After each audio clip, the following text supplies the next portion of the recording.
Move out of the way. All right, everybody, we're back. Sorry about that long break. We were drinking some brews. Yes. Catching up on some. I haven't seen Mike in forever, so It's probably been about like in person. in person, probably like 5, 6. Oh yeah, 6 years, totally, man. maybe. Wow, that's pretty. Yeah. Yeah, I mean, we bounced like emails back and forth every once in a while when he was in Heist at Hand. Yeah. And stuff like that. Oh, that's so. right, dude. You went to Houston. I went to Houston, man. And, Dude, didn't you go to like Louisiana? I went to Louisiana with the band. That was after Hurricane Katrina.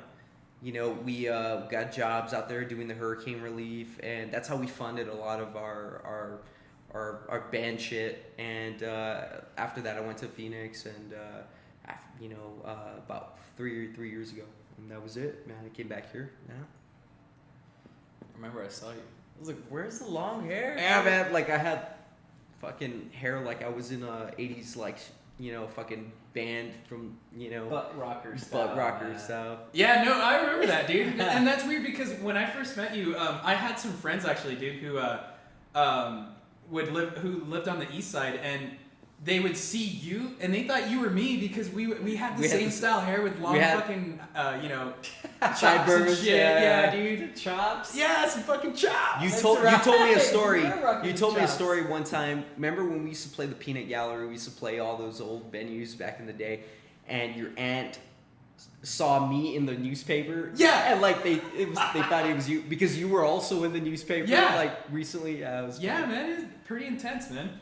But this second segment of the show, I kind of wanted to talk about, just I don't know, tour stories or something, and then just kind of close off with like obviously talking about the show, but just anything. I mean, Ed, did you guys go on tours? Anyone 50 at all, or we did a couple of shows and stuff. We did some things here and there, but for the most part, we were more just of a local. What did you play any shows that maybe like you remember like fondly, like fuck, I can't believe we did a show. I don't know if you guys remember the what used to be what's that one place, where the Garage Tequila bar is at? Wild Harris. Oh my gosh, dude. Yeah. So it was one day at the time, Sean, the bass player, was like, "Hey, dude."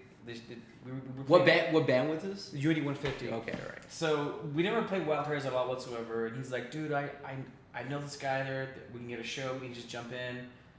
We had played UTEP, and we were playing outside like somewhere, and it was just bad. It was just real bad. So we're just so was like. it Minor Fest, dude? I don't know what it was. We played a lot of Minor Fest. Really? We were asked to play this week. We missed the deadline. This time around? Yeah. I remember Unity and my old band, 600 Par, we used to play a lot together at fucking Minor Fest. Yeah. I remember that, dude. Yeah, I remember seeing that all the time, dude. So we went, he called Richie. He's like, "Hey, man, you guys got a spot?" "Always, man. Calm down, bro. Calm down."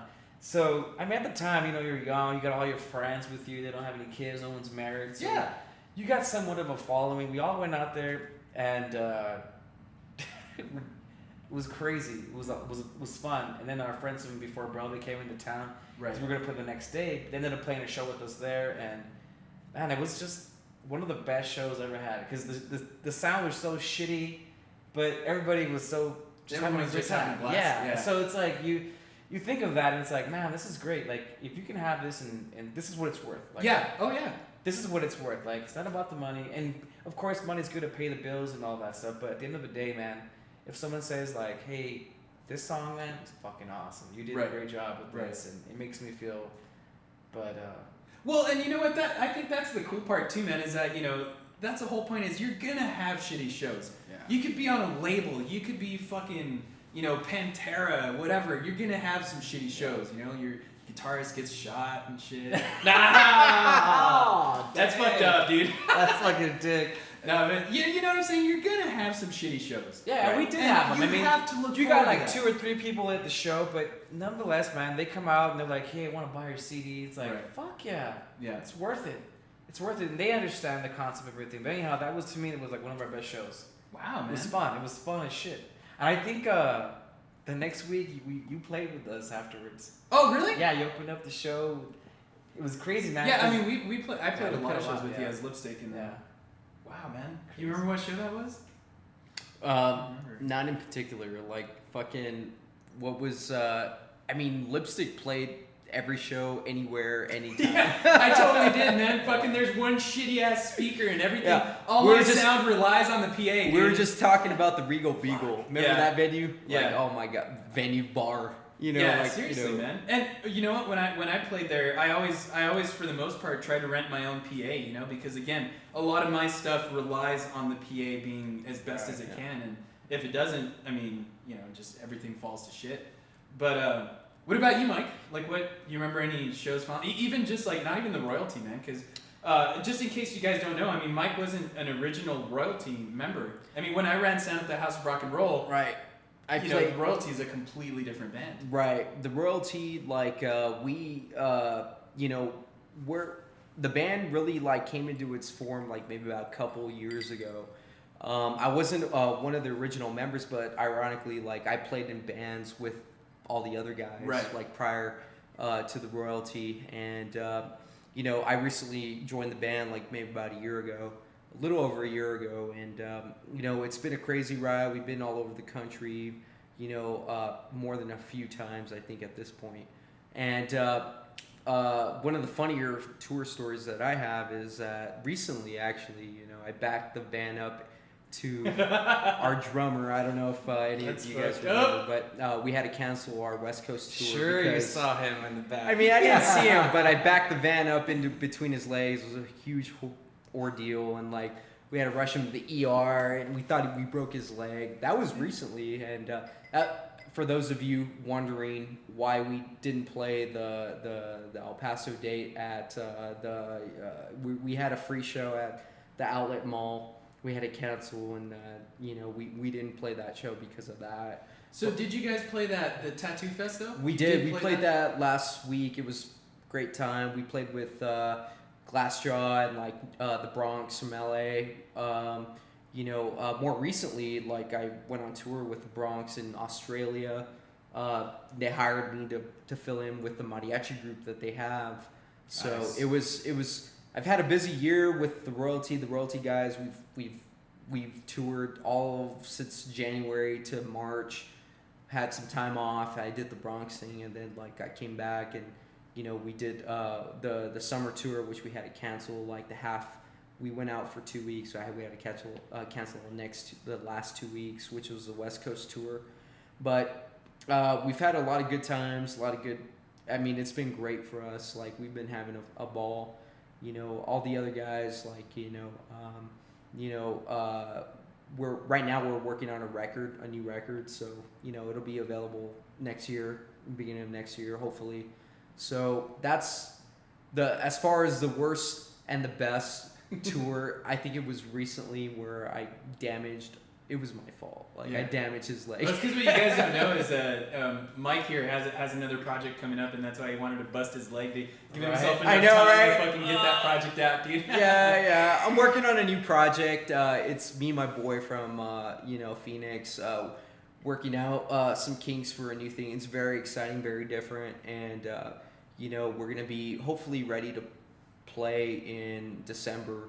And it's a collective thing where, we got some really good songs. I got a lot of my family members involved who are musicians. So it's going to be very, very different. It's not anything that, that is current right now or present right now. But I feel that, we've been writing songs, me and my partner from Arizona, Phoenix, who now lives in Bisbee, Arizona, out of all places. It's like the Marfa of, Marfa, Texas of Arizona, Bisbee. It's like a huge hippie town. This guy's, living there. We've been crossing paths, doing some songs. So it's a real cool project that hopefully will see the light of day in like December. Nice. So that's what I'm working on. And the royalty, we're writing new record will be out early next year. So Joel fucking didn't Joel play in a band called 5 Stars Red back in the day? Joel played in a band called 5 Stars Red, and it was a pop punk band back in early 2000. Did you ever play with him? All the fucking time. Yeah. In fact, he later on went to play with a Juarez band called Tolios. Oh yeah, that's right. Oh, damn. You remember them, dude? Yeah. Yeah. So Yeah, and so he's got a lot of history playing with bands. I mean, he played in Jim Ward's band, like Sleeper Car. Right. So he's, and then Jesus in the Royalty, has played in many bands from the early 2000s, like Famous Last Words. Right. Me and him played in a band with our keyboard player Dan called The Competition, and I then remember that. yeah, it was like a really fun band to play in, and we all have a big history, and like the Royalty is just like a big collection of like what later on evolved into that type of music and whatnot, and I just got the pleasure of getting involved in it later on. Right. So I mean, He makes a good fit. me. Yeah, you make a good fit. For Oh yeah, no, absolutely, man. I saw you guys when I went to the Neon Desert City. Yeah. this Oh, you week. saw that? Yeah. I'm used to you playing guitar, but man. Yeah. But you make a good fit into the bass, man. You hold it pretty well. You know what? Like the bass. What's funny is that me and Jesus is the guitar player of the Royalty. He's a bass player. He got a degree in bass. He plays with the El Paso Symphony. Wow. And he's a phenomenal bass player. And I've always played guitar, and so when I joined the band, I started playing bass, and we switch off every now and then because I still like playing guitar on a few songs, and it works, and we definitely have that vibe where we're like, hey man, let's check it out, back and forth. Right. And then you had, we were talking during the break, I don't know if you want to expand on it a bit at all, but you were mentioning that, how you mentioned about, recording stuff, and then once you're done with it, you want to record something else. You're mentioning that you're probably going to go into that new studio that's for people who live here in El Paso Right. and are familiar with the area, and there's a recording studio that's opening up in Yeah. right next to, I don't want to say the name of that business, but the local business is Hero Music. Right. Yeah. So there is a couple of studios that we're looking into right now. And Gabe's actually one of the options too. Yeah. Dude, He's one of Great our fucking options, dude. but I mean, we love Chris. We Yeah. really do love him. But as we said, we got to keep our options open. But we definitely like working with Chris. And as you said, man, once you're done with the CD, all the time it takes from mastering, you're recording, it's like you're already working on new stuff. Yeah. It's like, oh fuck, man, we should have recorded this, but we didn't have it down then. But right. we got a good, with the experience that we had with some of the producers in Sonic Ranch, they gave me some feedback on how to really market, how to do the EP correctly, how to do something, and I want to take that and share it with other people as well. So Right. I would say probably November we'd have something to share. And you said something that you're gonna get people to come in and like guest in on the record. Is that what? Yeah. So I definitely want to get. I haven't asked him just yet, but Right. I will be asking him. Mitre, Okay. phenomenal keyboardist. I mean, just amazing keys. Great singer. I just want to have a collaboration of just people that come in. Okay. A good friend of mine, his name's Chris Oliver. He's a trumpet player, jazz. He's amazing. So I just want to keep in like different songs. That's a great idea, man. Collaboration with bringing You know what? everybody in. The thing I have about that though is what about performing that live? See, and I get that too a lot, but it's more of the feel. Uh-huh. Like we have one song on the EP that has piano, but we don't have a piano player. Right. But at the end of the day, like you're at a venue and we can't go all out balls out, so you're gonna hear the core of the song that makes sense. That you can understand it and say, okay, I know what song this is. It's nothing that's like starts off with something that's a key element. Like if we had a keyboardist, then of course, I mean, we'd have it. Like you guys are lucky, by the way. But I mean, I'm sorry I missed that, dude, because I was reading what the comments were. No, but that's what it is. I mean, really, when it gets down to that, it's just Can I come in and Yeah. do clap tracks? Clap tracks. I can make them work. sweet. I'll come in, dude, and just put your whole fucking record on a fucking backing track, dude, and that's my part. See, that's kind of You'll come in with your pre-record.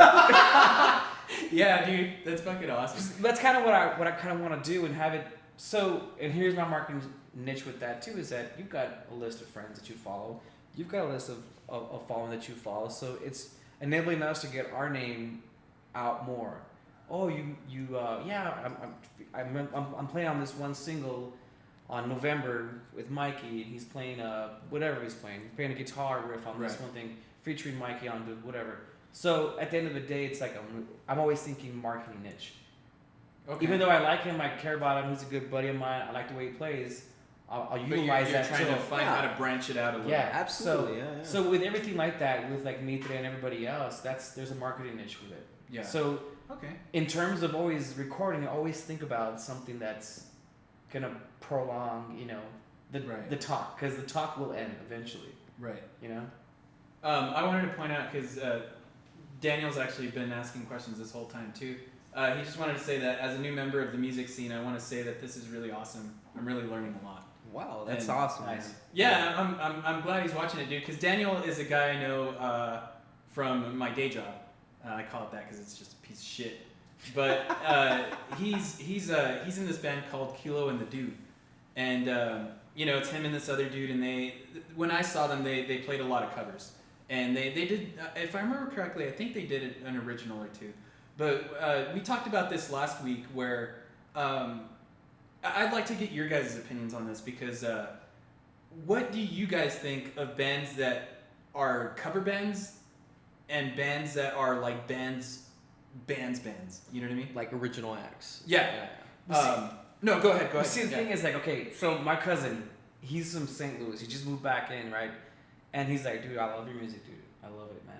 But God, just Why don't you play Freebird? why don't you just play like one song of like Right. something, like change it up, do something. I said, whoa, just listen to them. Yeah. But Fuck yeah. But okay, that- but that's like, Yeah. no, well, that defeats the purpose of coming to see me play. Yeah. If you want to go see them, well, then he's like, well, I can't see. It's like a cheaper way to Yeah. see Stone Temple Pilots is Yeah. just watch this band. Or fucking I mean, rip he'll the shit mention out like of some shitty good songs. bands. Like he'll mention CCR, and he's like, "Why don't you play CCR?" I was like, "Dude, honestly, I would love to play CCR, but it doesn't go with what we're doing here." And Yeah. but I understand what he's like. No, I'm just saying it'll kind of get people going, and they'll get them excited. I was like, isn't that why they go to my show anyways? I don't Yeah, know. I mean, is yeah. that why you go to the show? Like, if you're not gonna go to the show, then you know what I mean? So I was like, every time, never. Like him and my brother always. You guys just play like, what do you say? Volt beat. Volbeat, what the fuck? I is don't. that? Volt beat. That goes with Right. So he's like, with something.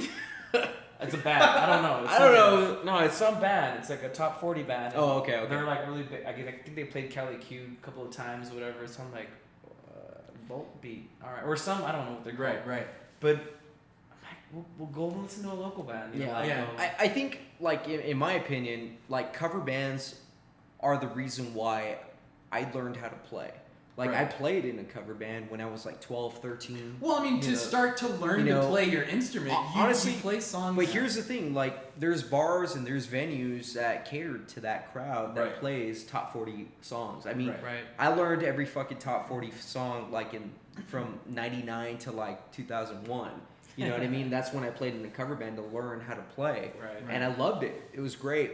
Even still today, the Royalty, we cover songs. Yeah. Not on a regular basis, but we're huge fans of like Phil Spector and like 50s and 60s girl groups like the Ronettes. But that's Like- what you guys sound like. But here's the So- thing. Here's the thing yeah. though, is like when we did a Christmas show where we promoted the show. Another marketing thing that we did was we covered a Ronette song in our own tone. Nice. Reverb out. We did it our own way, and it came out good. So it's okay to actually emulate bands that you like. Yeah. I like it when bands cover songs in their set, maybe on a different compilation record or on a record, whatever, when it's their own sound. Exactly. You know what I mean? Yeah. I love that. Like, every famous band does that. You know what I mean? Like Nirvana did it with David Bowie. Yep. You know what I mean? Yeah. Like they did it their own. It's okay to do that. You know, it's just when you make a fucking 30-minute, a 40-minute, an hour set of fucking covers, you're playing to a specific crowd that isn't gonna buy your CD, isn't gonna buy your T-shirt, and I think that's what separates the indie band from the cover band. It's not memorable. It's not memorable. Well, it's not even just that, man. It's also a thing where I've thought that, you know, when you're a cover band like that, like, and you know, you have the excuse of like, well, we're gonna throw in one original to see how it meshes with the people that That's are listening complete. You should be doing the opposite of that. Exactly. You know what I mean? Like, as a fan of music, like whenever I go see a band, like, say for instance, I go see Goldfinger. Back in the day, I loved to. Goldfinger. Holy shit, dude! Yeah. Ska fucking like punk rock band. Nice. They would play Just Like Heaven from The Cure, but they Right. would do it punk rock style. Right.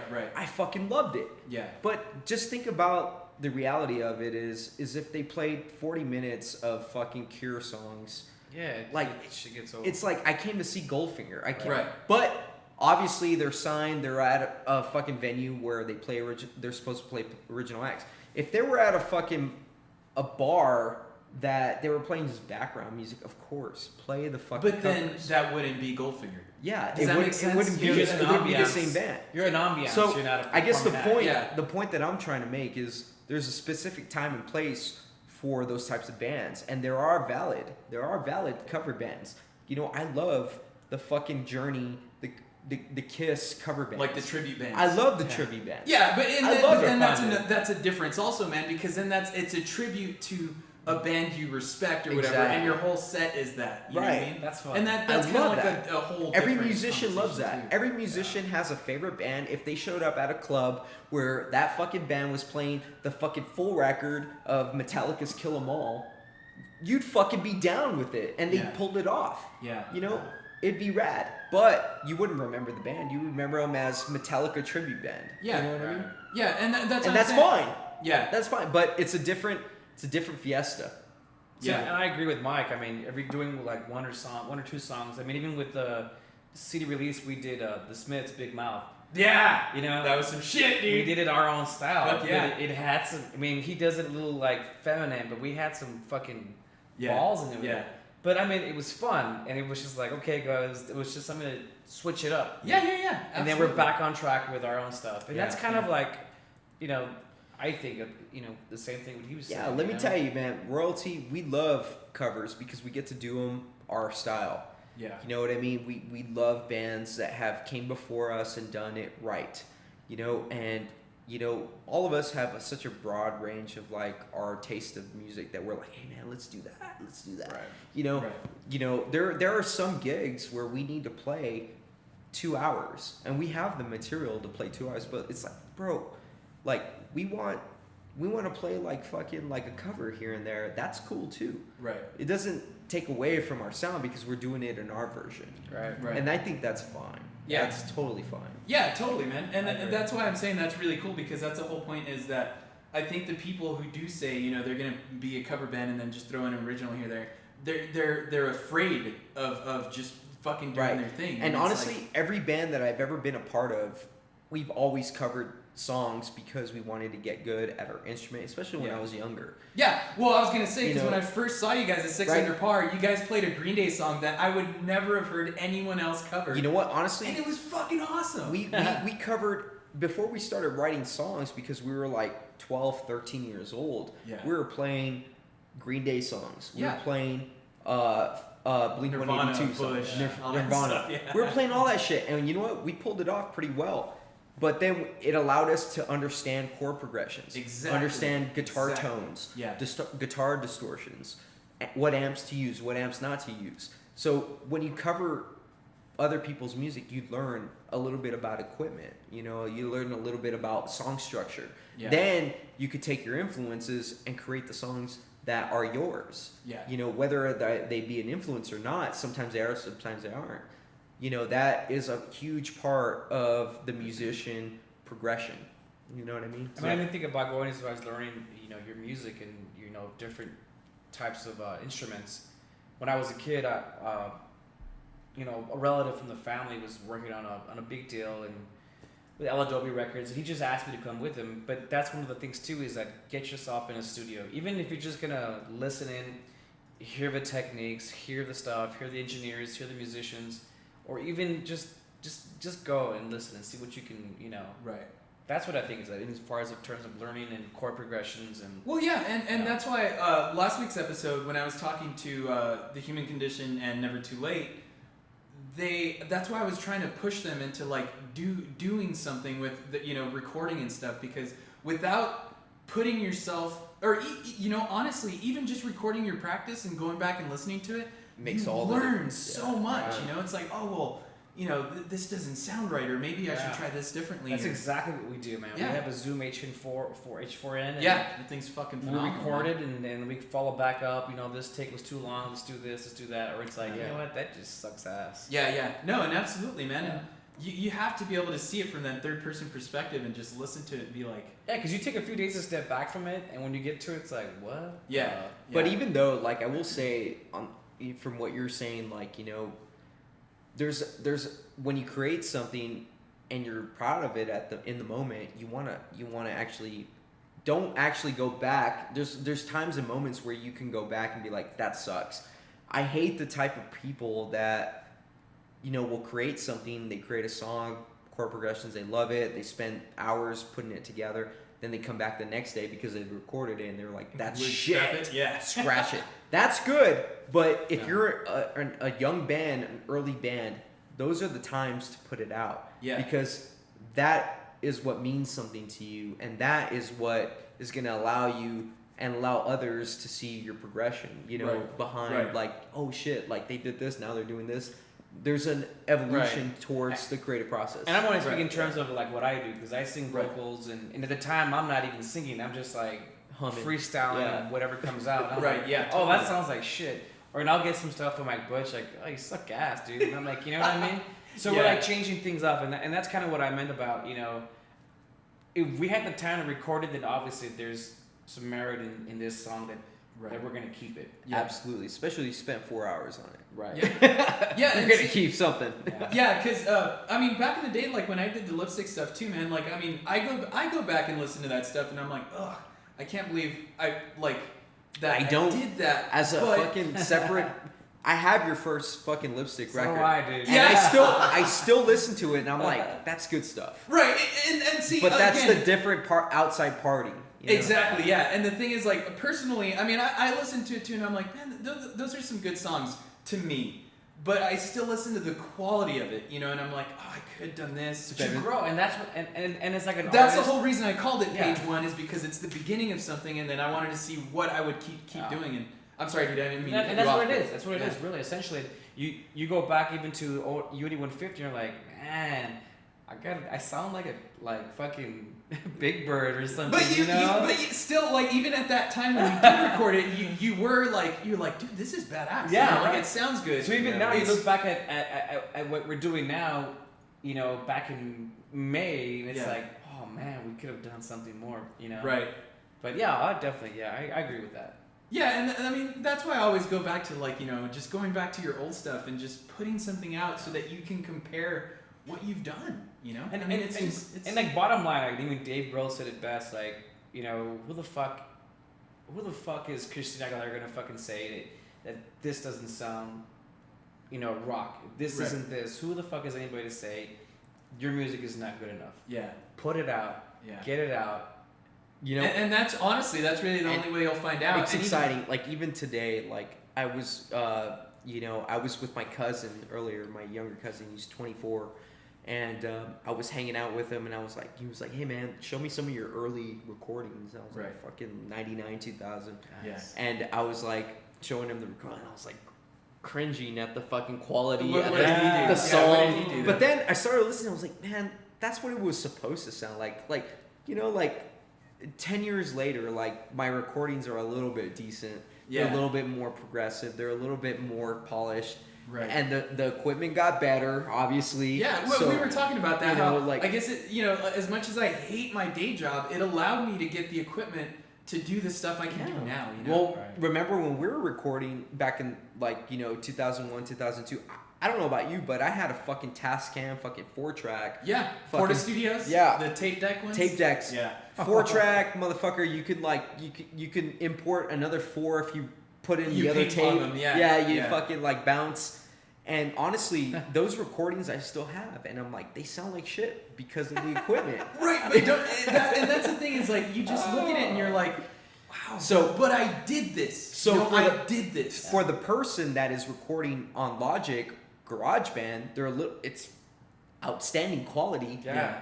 All you have to look forward to in the near future, if you're a band starting out or an artist starting out, recording now here, is that in fucking 10 more years, the I would say 5. Dude. All right, Not even maybe 10. even 3. Yeah. All right, in 3 more years, the quality is probably gonna inch up maybe about a small fucking fracture, right? But your playing quality is gonna go this high. Yeah. You know what I mean? Because that's the progression, the quality and the playing quality of your old recordings 10 years ago will jump up. I mean, there's no comparison. It really is. I mean, you look at Adobe's Audition, and it's just a very straight, right, straightforward. But my nephew, you know, he's in there when I leave the office. He's like, "Can I jump on?" I was like, "Yeah, go ahead, man." And he's on there, and I hear his tracks, and I'm like, "What the fuck? How the fuck did he do that shit?" Right. I was my old way when I was like fucking 10, dude. I would record it and then, you know, play it and then record it again and have the mic record it and then do it back again. Yeah. Where the generation would be like, it would sound like fucking ass. But I was like, fuck yeah, check it out, babe, made a new song. Oh, that sounds cool. Well, and see, and that's cool. That's what's cool about recording nowadays is that, like, you know, you don't have to go through that. You could multi-track on a fucking well, see, that's the thing on a digital platform. Yeah, that's what scared me about. I mentioned it last week that Gabe said the one thing he said that kind of it didn't scare me, but it was just like, holy shit.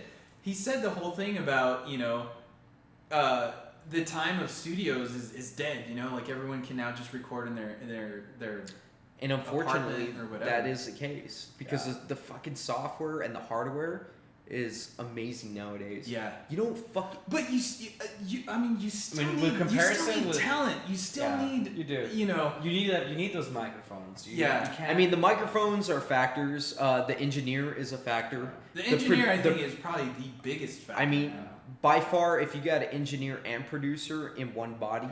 Well, that's also a huge depending factor. on the style of music. Because if you're gonna do like dubstep and fucking shit like that, yeah, just fucking the highest quality synths, fucking bust out some beats and it's done. Yeah. But if you're like a rock band, you want to record drums, you want to not even rock, but just jazz, anything that requires real drums, that requires miking techniques. Right. And I agree with that, but there are all the times that I've recorded records, it's like you go into the studio, and the times that I paid high dollar to record a record, we've always had a producer to, all right, so you play the song, you have the song, you've done the pre-production on it, you have it already the way you want it. Well, maybe you go like 2 measures, you know, that doesn't fit with the chorus, that isn't gonna make the song better. So you cut the 2 measures and then you repeat those 4 measures the second time, but then you add those 2 measures. Now, the point that I'm trying to make is that the artist is never the person that actually sees that. It's the producer that, hey, like, listen, this chorus is going way too long. Right. It's going to be better if you cut it 2 measures, 4 measures, whatever. That is the role of the producer. So if you could pay for outside source ears, the producer, it makes a huge difference because, like, I'm with you where it's like, yeah, it's cheaper to record on your own. You have the quality to do it on your own. But sometimes you pay for outside ears. Right. You know, to be there recording, hey, man, this isn't going to work because, like, that melody that the singer is singing conflicts with the guitar melody, so maybe you should drop one or the other. And see, I'm glad you and, brought like, that honestly, up, dude. artists cannot hear that shit because they wrote it and they played it a million fucking times. Right. You know, to that fucking, like, standard. Right. Well, yeah, and see, but and that's what you then- pay for. Yeah. That's really tough, dude, because again, it's just stuff that I personally see. But for example, like, I'm glad you brought up the producer because a lot of people don't know that's what a producer does. That's what the producer is the guy who just, like, you know, the artist writes the music, the producer comes in, sits down and says, hey, this fucking sounds like shit. This Add another chorus, or this whatever. chorus is way too long. There's no reason why this chorus needs to Right. go long. This verse needs to go long, because he's looking out for the marketability of the the song. composition, not the marketability. Maybe that maybe at the higher level, but Okay. the composition. I think Yeah. who said it? I mean, there was an artist there at Sonic Ranch, and he was listening to the Was it mix David down. Garza?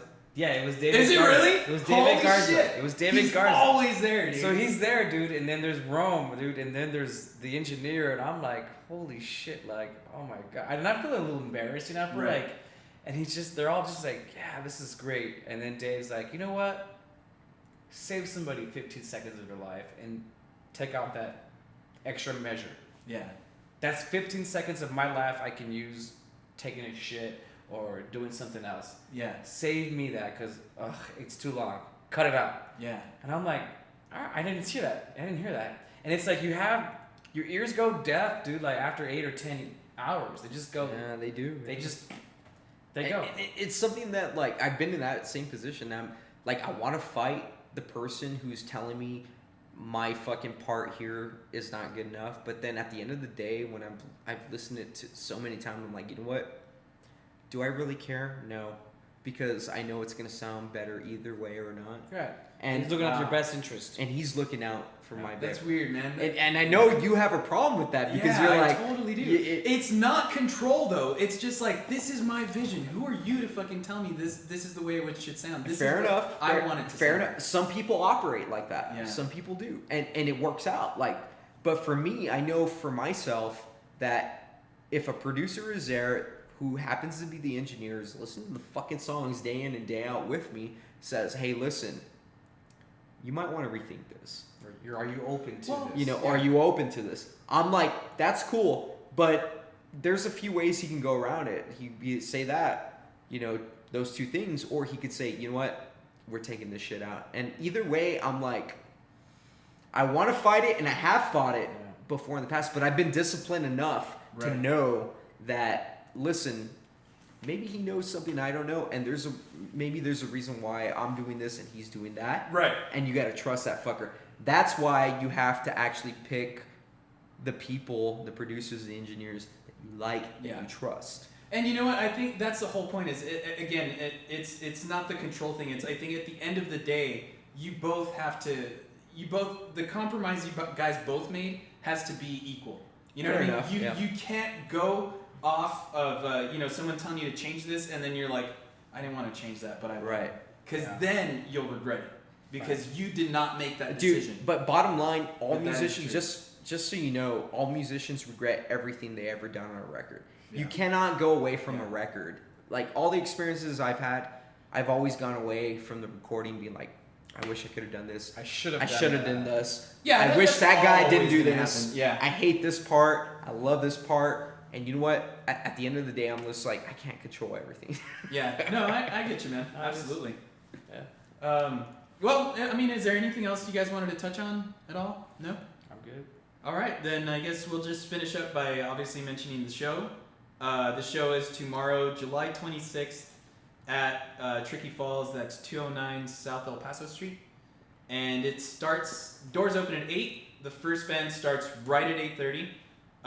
That's Never Too Late. The second band starts at 9, I think was The Human Condition. 10:45 is Lightning at the Opera with Ed here. And I think 10:45 is basically when Howard Work goes on.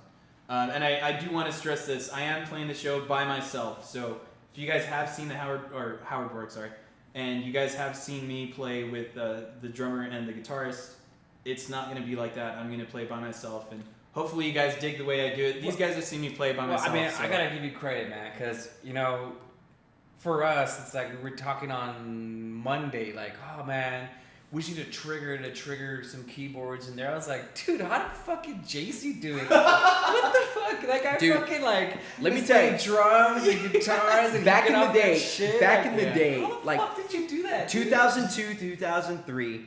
When I first saw you play with Lipstick, I was amazed because Hugh did everything. That's why you were fucking. And like this was before computers fucking were on stage, before everything. You had a fucking your fucking like 8-channel Tascam.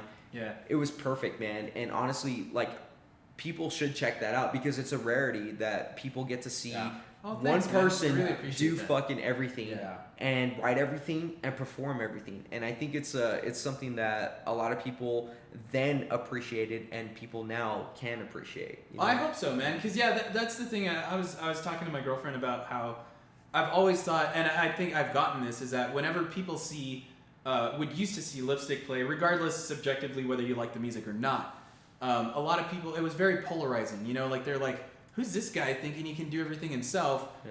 And then there were the people who were like, holy shit, man, this guy's doing everything himself. And See, those are the people I focused on because I'm like, they care about and what that was most of the response that we had Mhm. when we played with you was that, dude, who's opening up?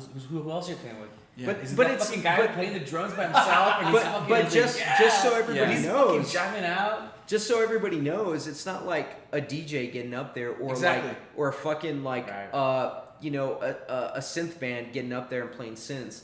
It's like a full rock band, you know, that you programmed to sound good. Yeah, and it's not even really programmed. I mean, the drums are it's a drum module that I played actual drums through. You know, Yeah. at least this time around with Howard Roarke with Lipstick, a lot of those drum beats it was a drum machine that I had to program. Right. But this time around, it's an actual drum set That you was play programmed to play. that is physically play. And Yeah. honestly, not a lot of people can even do that now, Yeah. as opposed to then.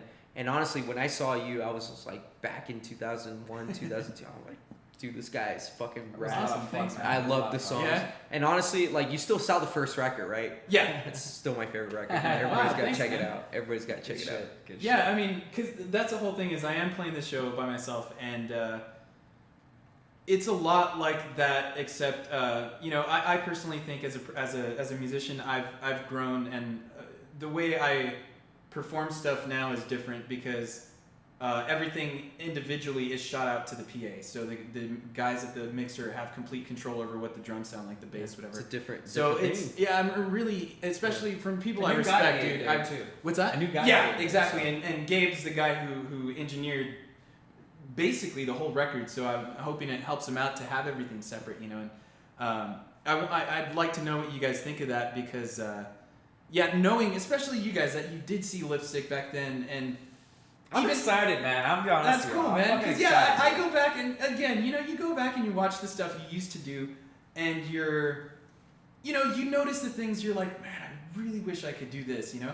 And the whole reason I did this stuff back in the day is because I didn't have a fucking Roland drum set that I could record these drum parts on. I always wanted it to be a live band, you know what I mean? Yeah. And a lot of people would tell me that you're like this electronic band. I'm like, I'm not. I just happen to be because I have to do everything myself, you know? Sure. Yeah. And so nowadays it's more, I would say it sounds more natural, but it's still, some guy was trying to make fun of me and he called me karaoke rock a long time ago, but I like that. I was like, that's fucking cool, man. You're That's trying a to make fun of me, but I like huge that. compliment. Yeah, Like, you know I what took mean? it as a compliment. I was like, fuck you.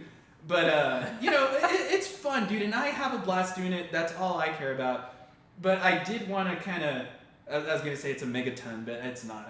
I am going to play a cover.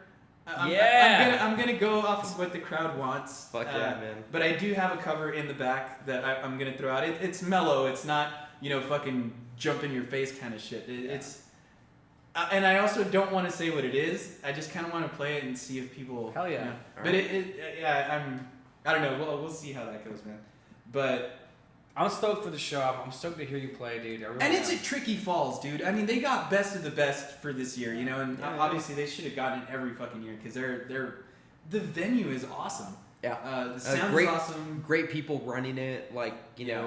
know, they have great bands coming in. I mean, for those of you who don't know, maybe, you know, like for a long time, El Paso didn't have a fucking rad ass venue like Tricky Falls. Right. Maybe prior, like, you know, 2002, you know, they had, you know, what we know as E9 Club 101 back Right. in downtown. Wow. But this is a real good venue that people need to support because it's if you know if it weren't for this venue, like a lot of local bands, a lot of like, you know, touring acts wouldn't have a place to play. Right. That is, you know, a fairly good chance for them to make money, for them to, like, you know, make a living. Right. Maybe Keep the doors even open. keep the doors open. Right, man. and that's Have another thing I want jobs, to point you know. out. That's exactly why I made the show free. You know, granted, Gabe allowed me the ability to do it, and the reason we did it for free is so that more people can show up, Right. hopefully, and just drink. You know, just buy some beers. You know, buy some merch. Enjoy Have a good time. Yeah, just bring some friends, and you know, there's no pressure of like, you know, there's these bands I've never heard of. It's $5. Why would I go? It's a free show. Even if you don't like the bands, if you don't like us, whatever. It's still a good time. it'll be cool. And who knows? Maybe you will you know, We'll all you're be like there. at the opera for the first time, be like, I'm gonna see your Awesome. band. Sweet. Yeah. I'm gonna see your band. yeah. It's gonna be a good So time. it'll be fun. It's a free show tomorrow. Starts at 8. What else? I mean, that's it, right? That's it. Thank you guys for watching the show, and you know, hopefully we can do this again with some other bands, interview some peeps. Awesome. Mike, thank you very much for showing up. I mean, it was awesome. Like, I can't believe you just special guest. Like, seriously, that was awesome, dude. And Ed, thanks again, man. Always, man. Thank And you. we'll Thank you for see you having guys at the show tomorrow. Awesome.